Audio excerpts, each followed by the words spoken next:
একটা interesting problem করব। কি দেওয়া আছে প্রবলেমটা? 1 + 2 + 3 + 4 + dot dot dot dot plus 90 + 20, আবার দেখো 20 থেকে এক কম 19 + 18 + dot dot dot dot plus 3 + 2 + 1। তাহলে দেখো 20 অবধি যোগ করতে করতে যাওয়া হয়েছে, তারপরে 20 থেকে কম 19 থেকে আবার একে ফিরে আসা হয়েছে। তাহলে এই পুরো যোগফলটা কত হবে সেটা দেখতে হবে। আমরা দেখো ফর্মুলাটা লেখার আগে ছোট কিছু সংখ্যা দিয়ে দেখবো কি হয়। তো 1 + 2 + 1, দেখো 1 থেকে 2 গেছে, আবার 1-এ ফিরে এসেছি, কত হয় 4।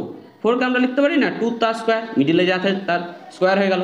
আবার দেখো 1 + 2 + 3 + 2 + 1, দেখো 3 অবধি গিয়েছি, আবার 1 এসেছি, কত হলো এটা দেখো 9 চলে আসছে। 9 মানে আমরা লিখতে পারি 3 তার স্কোয়ার, দেখো মিডিলে যা আছে তার স্কোয়ার হয়ে যাচ্ছে। তাহলে আমাদের ফর্মুলাটা কী পাচ্ছি? 1 + 2 + 3 + dot dot dot dot plus n, plus n এর থেকে এক কম n - 1 plus dot dot dot dot করতে করতে যদি আমরা 3 + 2 + 1 করি, তাহলে আমাদের কী হবে অ্যান্সারটা?